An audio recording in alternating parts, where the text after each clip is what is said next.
Kak Irex. Halo Faiz, Assalamualaikum Halo, Kak warahmatullahi Irex. wabarakatuh. Halo Tribuners, Halo. ketemu lagi nih sama saya.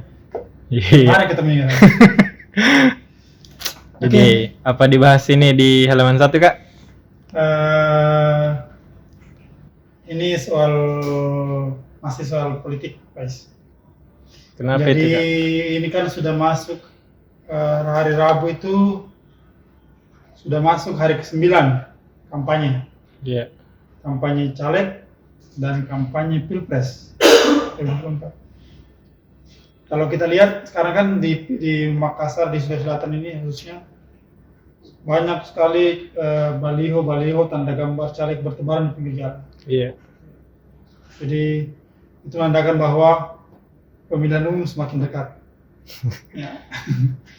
Selain kampanye tentunya, selain kampanye lewat gambar tentunya nanti akan ada juga nanti kampanye lewat pengerahan massa. Jadi kita belum lihat ini.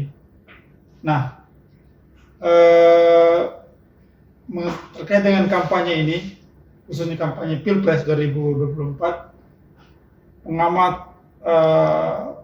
politik dari Universitas Hasanuddin, Dr. Hasrullah MA, mengkritisi 3 capres dan cawapres yang ada sekarang. Mereka menilai bahwa mereka ini kurang peka terhadap Indonesia Timur. Alasannya kenapa? Karena selama masa kampanye ini berlangsung, Faiz, Iya. baru 1 orang yang datang ke kawasan Indonesia Timur. Itu pun cuma sampai di Papua dan Nusa Tenggara Timur, yaitu Ganjar Pranowo. Iya.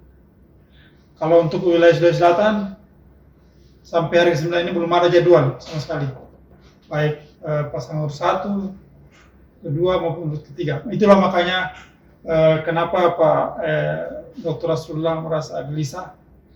Jangan-jangan Indonesia Timur ini tidak direken gitu loh, atau hanya karena juga suara DPT-nya hanya sampai 6 juta lebih, jadi sampai tidak terlalu dianggap. Jadi itu mungkin salah satu yang dia mempertanyakan kenapa isu-isu tentang Indonesia Timur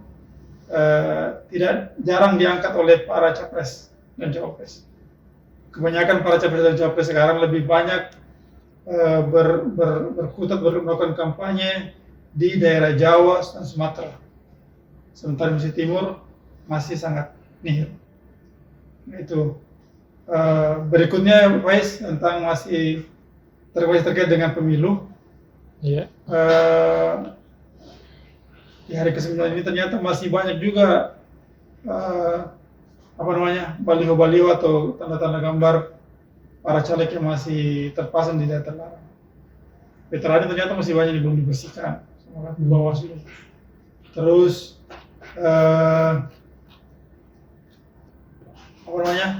dan kebanyakan itu selain caleg-caleg dari Makassar, termasuk juga provinsi juga banyak melakukan pelanggaran. Ada juga malah yang caleg DPR RI yang memasang tanda gambarnya di pohon, padahal dilarang sekali. Iya. Polisi sudah mewarning kepada para caleg agar tidak memasang tanda gambar di pohon dengan cara dipaku. Iya. Karena itu akan bisa merusak pohon dan akan merusak lingkungan. Dan itu kalau kita lihat sepanjang jalan di Makassar ini, hampir semua pohon dipakui oleh para caleg. Dan itu pelanggaran berat sebenarnya. Itu berita-berita berikutnya.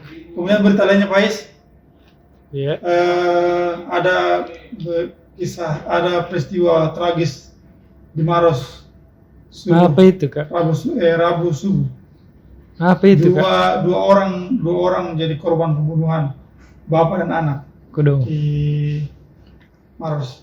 Jadi pelakunya itu diperkirakan cuma satu orang.